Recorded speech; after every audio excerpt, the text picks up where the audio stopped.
And welcome into the Fun Astrology Podcast. It's Tuesday, September 24th. Thomas Miller coming to you from the road here for a few days, taking a little break to watch the trees change in Colorado. So we still have a lot to talk about, and I'm a mile closer to the sky, a mile and a half closer to the sky. So it's like, I'm excited. You know, you can see the Milky Way so much better at elevation. I'm at about 8,200 feet now, and boy, it makes just a huge difference in how big the Milky Way looks when you go out and look at the stars. Okay, let's talk about a couple of things going on. Said yesterday that we were going to elaborate a little bit more on Libra, and we'll do that and then carry the theme that we were talking about yesterday. I was talking to Majana about it before I left, and was just, boy, we both resonated with this whole thing of let's take a month and focus on balance.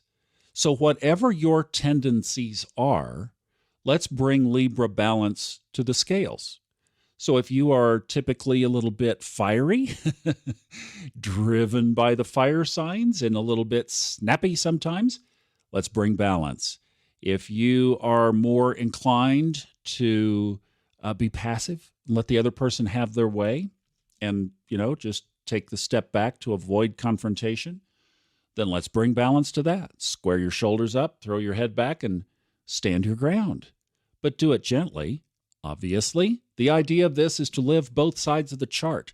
Stephen Forrest had a great line in the audiobook that I'm narrating. He said, if we can live our whole entire chart, then when it comes to the time of our transition, we can die knowing that we have lived the life we came here to live.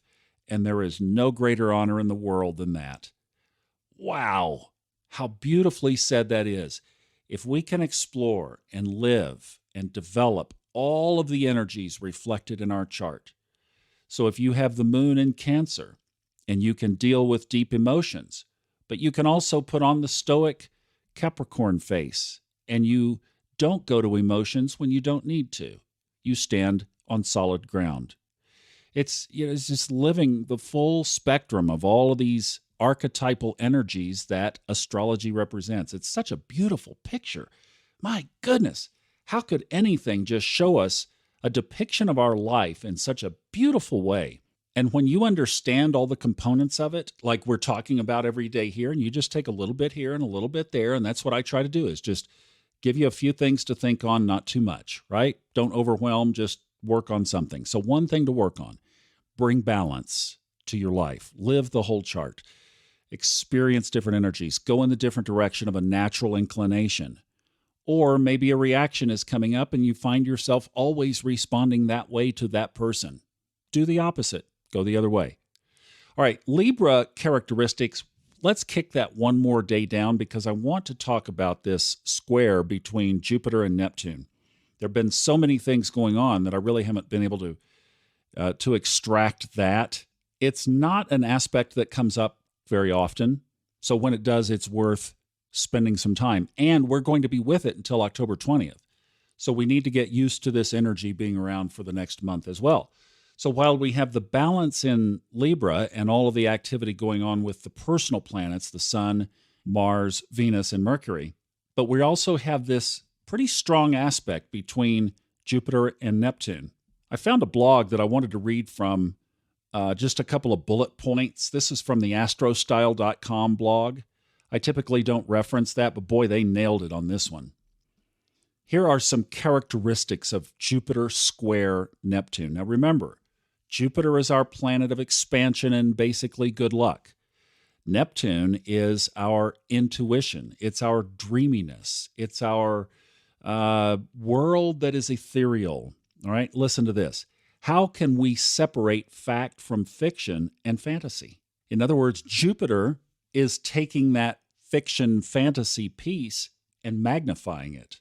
Ooh. How can we keep the spark of creativity alive without being unrealistic? Where is the line between having faith and being delusional? I love that one. The faith of Jupiter, the foggy-eyed glasses of Neptune, right? How can we see clearly when Jupiter is squaring our Neptune? A trick on that is just watch yourself falling into that trap. Really good month to guard up on your thoughts. Also a really good month to have a good sounding board in your life. Here's the balance again. Have somebody who can give you an objective opinion, who might be able to ping you and say, wait a minute, that might not be exactly how it really is. So be on the alert for when you're thinking pie in the sky. Are we tipping too far into hedonism, indulgence, and addiction? Neptune rules addictions. Jupiter is magnifying that right now. So if you have a personality that is so inclined, super guard up. Where do we need to be more honest and transparent? Where are we being too much of an open book? And where have boundaries become barriers? They go on to say that this aspect and being in the signs that they're in might lead to things being a little bit too loose in our lives, which is not a problem because Saturn and Pluto are together in Capricorn. Have I not mentioned this before?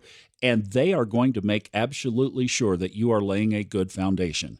So if you get too loosey-goosey, Saturn will be standing right at the door, just like your mother did when you were in high school.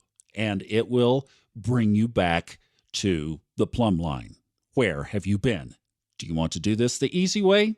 Or we can do it the hard way. But we're going to do it. So just checkpoint. It's always best to do it yourself and get on the good side of Saturn, which right now I am just so aware that this whole energy that we're going through is geared toward us building a firm, solid foundation. So where we have not buttoned up the loose ends, we're getting gut blows. I talked to so many people over the weekend that were talking about how many just challenges we've been having out of the ordinary that is way more than normal. And everybody just nods their head, yeah, you got to be kidding. Yes, everybody's feeling this. Everybody's feeling it. It's the most massive transformational energy the world sees every 500 years. You don't think that these two guys are not... I've been calling them the Blues Brothers of karmic restoration. It's like Pluto and Saturn, the Blues Brothers, man. So they are not going to miss their opportunity. So watch the little tricks that Jupiter can throw in the hooks on this Neptune thing. It is worth paying attention to that energy. Have a great Tuesday. I'll be back and we'll talk about some more Libra tomorrow.